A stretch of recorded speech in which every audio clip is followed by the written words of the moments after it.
दोस्तों नमस्कार। मैं doctor Jawahar the still life YouTube channel आपका स्वागत है। आज हम बात करेंगे इतिहास की शुरुआत कैसे होती है, इतिहास का निर्माण कैसे होता है। तो प्राचीन स्टेज की हम बात करते हैं, प्राइमरी स्टेज की बात करते हैं, तो उस समय व्यक्ति असभ्य था। किसी प्रकार की सभ्यता संस्कृति उसके पास नहीं थी। असभ्य था तो करता क्या होगा, और एक एक शब्द को मैं आपको समझाऊंगा। वीडियो को लास्ट तक जरूर देखते रहें, तब आपकी समझ में आएगा प्राइमरी स्टेज क्या होती है, पहले व्यक्ति कैसा रहा होगा। डार्विन की थ्योरी आज हम नहीं पढ़ेंगे, हम सीधे इतिहास की बात करेंगे। तो इतिहास है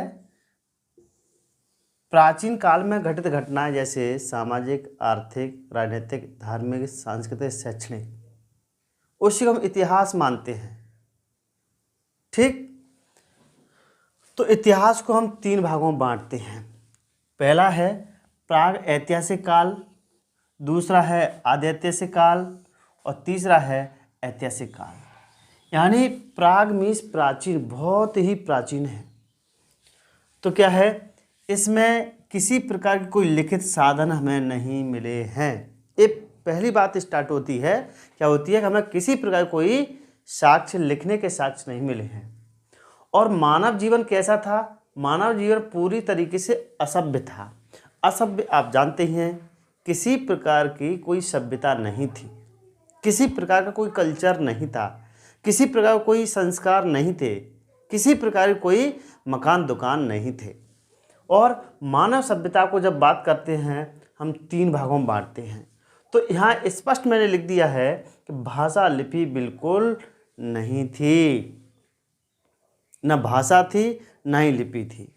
तो यहाँ हम इसको 3 भागों में बांटते हैं, पुरापाषाण काल, मध्यपाषाण काल, नवपाषाण काल। Bank, railway, SSC, police, forest, पटवारी में जो भी क्वेश्चन आते हैं वो यहीं से बनते हैं। 100% आपको ये क्वेश्चन मिल जाएगा। तो पुरापाषाण काल, अब पुरापाषाण काल के जो औजार हैं वो क्या हैं, हैंड एक्स है। हैंड एक्स मीन्स कुल्हाड़ी मिली है हमें पत्थर की।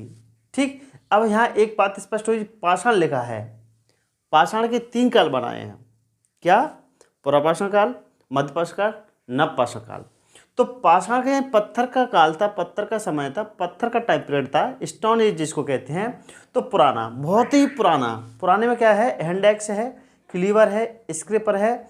और जैसे ही हम सभ्यता की बात करते हैं, ये सभ्यता किसी न किसी नदी घाटी के आसपास ही हमें मिलती है। क्यों मिलती है, वहाँ पीने के लिए पानी आसानी से उपलब्ध हो जाता है। तो जितनी सभ्यताओं की जो खुदाई हुई है वो सारी की सारी सभ्यता हमें नदियों के किनारे मिली है।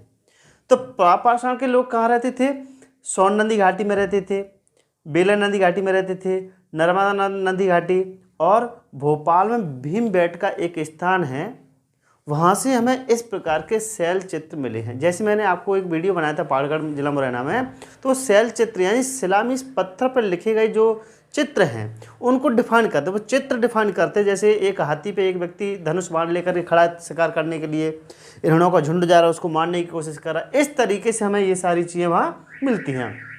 कब की बात है, पुरापाषाण काल की बात है। अब बात करते हैं मध्यपाषाण काल की। अब मध्यपाषाण जो औजार बड़े थे, काफ़ी बड़े बड़े थे, वो माइक्रो हो गए, इसलिए हम इसको माइक्रोलिथिक एज भी कहते हैं। यानी हम इसको क्या कहते हैं, मध्यपाषाण काल पे मिडिल स्टोन एज भी कहते हैं। तो यहाँ क्या है, छोटे छोटे उपकरण हमें मिले हैं। ठीक, उसके बाद क्या है, अब कहाँ से मिले हैं, मध्य प्रदेश में आदमगढ़ जगह है, राजस्थान में बागौर है। ठीक, इन दोनों जगह से पशुओं की हमें साक्ष्य मिले हैं। क्या मिले, पशुओं के, मृत पशुओं के साक्ष्य मिले हैं। यूपी में प्रतापगढ़ है। मानव का, हाँ, भारत में पहला मानव अस्थि पिंजर हमें उत्तर प्रदेश के कहाँ से मिला है, प्रतापगढ़ से। सरायनहार और मदहा, ये 2 जगह हैं। तो सारे क्वेश्चन आपके यहीं से बनते हैं। अब है नवपाषाण काल की बात करते हैं। तो नवपाषाण काल में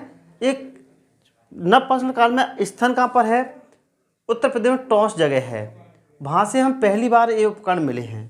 कौन से, जो माइक्रोलिथिक के बाद के जो उपकरण वो यहाँ से मिले हैं। अब और क्या मिला है हमें नवपाषाण काल में, प्राचीन बस्ती मिली है, कृषि के साक्ष्य मिले हैं। कहाँ से मिले हैं, जब हमें मिले हैं 2 जगह से मिले हैं, पाकिस्तान से मिले हैं, मेहरगढ़ जिस जगह है, तो प्राचीन स्थान और कृषि की साख, जो दो चीज़ हमें मिली हैं, तो ये क्या प्रदर्शित कर रहा है कि आदमी अब यहाँ रहता होगा, इस जगह में नहीं रहता। कृषि के साक्ष्य हैं और जी क्या है, जी है गड्ढा घर, जो गड्ढा गर्तावास जिसको कहते हैं, वो हमें ज़मीन में दिखे मिले हैं। इसका मतलब वहाँ के लोग कृषि करते होंगे। ठीक, हड्डियों के उपकरण मिले हैं और कुत्तों को दफनाया, मालिक के साथ कुत्तों को दफनाया जाता है। ये पाकिस्तान के बुर्जहम और गुफराल जो जगह हैं वहाँ से मिले हैं। पाकिस्तान नहीं है, जम्मू कश्मीर, सॉरी जम्मू कश्मीर से मिले हैं। जम्मू कश्मीर के बुर्जहम और गुफराल से ये मिले हैं। और रण के सींग मिले हैं। इसका मतलब ये है कि वहाँ के लोग जो पशुओं की या मनुष्यों की जो हड्डियाँ होती थी उन्हीं के उपकरण बनाते होंगे।